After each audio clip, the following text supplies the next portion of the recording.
To be a real connection between this team and Thomas Tuchel, and especially Declan Rice has come out a couple of times now and been full of praise for the manager, Gary.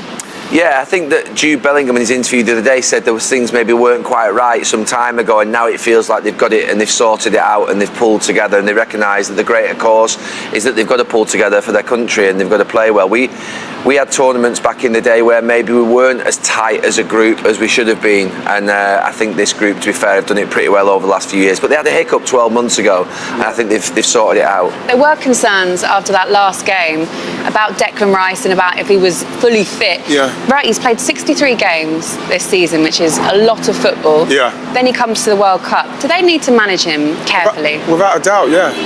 Absolutely they do. I know that he's shown that he's capable of doing it, but like, if you're going to get the opportunity in a game where he might feel something, you could take him off, because if we're going to go to the latter stage of this tournament, he's going to play a big part in that.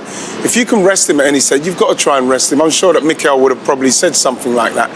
So, you know, it was good to see that happen. I think that, you know, his training session, he's probably training, light training now, and that's what we're going to have to do. We're going to have to preserve these players. I'm a bit worried, Righty. What? Why?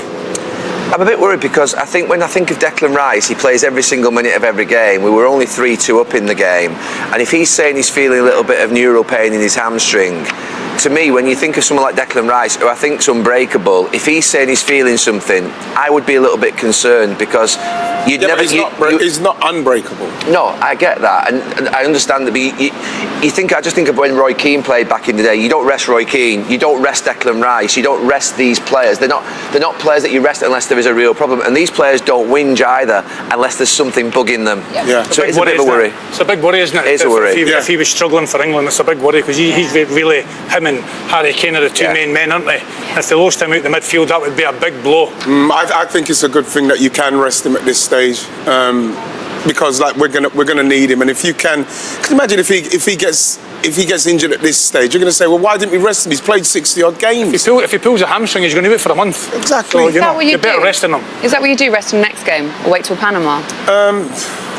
Yeah, but to be honest, why would you not rest him? I'd probably, if he's fit enough to start the game, you're still starting. But like, if you can rest him, then why not? I think that we've got a good chance against Panama. We could get something. Rest him. But you talk about resting a player that doesn't get rested. Yeah, but we're talking about a player that might need rest. But it's like, I remember going into a World Cup in 2006, I think it was, and Wayne Rooney had a little bit of a niggle and he wasn't playing. You don't rest Wayne Rooney, you don't rest Declan Rice, you don't rest Roy Keane, you don't rest these players. Yeah, but then Roy Keane's talking about his hip and his back at the moment. You've got to be careful with hamstrings as well, eh? Exactly. Hamstrings are a big worry. You've got to rest them for the latter stage of their lives. But Roy's getting a wee bit older, that's why he's got to sort. Yeah, but at the same time... You just want him resting for Arsenal for the start of the season, don't you? No. I'm just saying that if you've got an opportunity to rest somebody like that who has had a lot of load, then you just rest him because you can. And I think he's saying as well, if he is feeling something like you say, Gary, then maybe it might be a smart thing to do to preserve him, perhaps. But look, we'll see. We'll come back to that at a later time. We're going to talk about Scotland as well. Scotland certainly can't afford to rest anyone. Let's have a look at the table and where they stand at the moment. Listen, they got off to a good start, didn't they? Got their 3 points. Brazil now top this group. They're on 4 points. Morocco, after beating Scotland, they're also on 4 points. And you can see there, look, Scotland, it's still in their hands, their fate. 3 points may still be enough, but a point against Brazil would massively, massively help their cause. Might just be a very difficult thing to do. Let's have a look at the game against Morocco and these two shouts that were potential penalty shouts, Duncan. Yeah, what were your thoughts on them? Well, obviously, my thoughts are they should have been given, you know what I mean? Because I'm Scottish, but because I was just going to say that. But to be fair, I think the first one is maybe a penalty than the second one. Yeah. So I think McGinn going through there, they could easily give that as a penalty, and I don't think that gets overturned. You can see he's knocked the ball away. The I think it's a better angle than the next one. This one here, Dunk. That's a better angle. Look at that. That's a stone waller, that to me. Duncan, obviously, I'm not a Scotland fan by any stretch of imagination, but that hip comes in and hits him hip to hip. That's a penalty, that one, I think. That's a penalty. Yeah, but we don't need to be Scotland fans by any imagination. The fact is, a penalty is a penalty. You know? There was less of a touch there, and he's made the most there. I'm not sure with that one. He's at full pelt, you know, and it only takes a wee bit of touch, doesn't it? I'm not sure with that. No, I think John McGinn, Scotland get a draw, I'd have been happy for him there. But like that, I think the John McGinn one is, for me, should have been given as a penalty. Yeah. Brazil's goals are flowing now. How do Scotland beat them?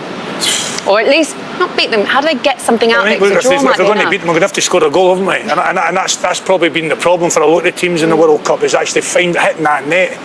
But Brazil aren't the same Brazil as they've been historically. You know what I mean? They're not that same team.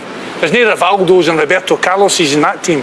So, look, I think we've got a very good chance if we get at them. We can't sit back for the whole match and expect just to get a set play. We're going to have to try and commit a wee bit. I think Steve Clarke showed a bravery in his pick in the last game because he went 4-4-2. So hopefully he'll pick the same kind of aggressive system, but be more aggressive. You know what I mean? Be more aggressive. Don't just sit back passively. You know what I'd like to see him start Gannon Doak. Absolutely. You know, he tries to take people, and you're going to need to do that against like Brazil. You're going to need to make something happen against them because that's what they've got. Even if they're not playing well, whatever we think about their players, whoever they are, how great they are, they've got individuals that can just do stuff, so they can do things out of the blue. And what you need from Scotland is someone like Gannon Doak could do something out of the blue and maybe get it into the box to whoever's in there. Hopefully it's Shankland, but that's what needs to happen. He might as well do that now. Got that pacey and that wee dribbling on him. You know, he can go left, he can go right. And look, they might not need to score, but they'll definitely not want to concede, and that's the difficult thing. As we said, a point might be enough to see them through, but we will see. Croatia,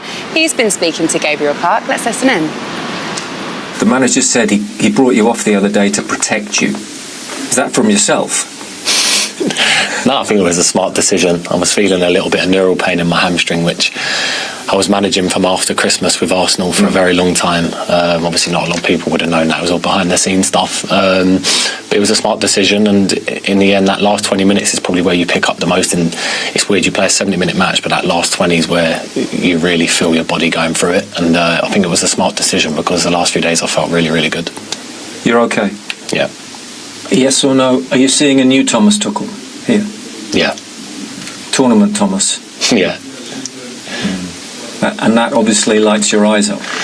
I've always known and seen what he's like as a manager, but I feel like he thrives in this environment. I feel like he knows he's one of the best. We know he's one of the best. And with this squad we have, you know, we can achieve great things with him, and that's obviously on us to deliver that.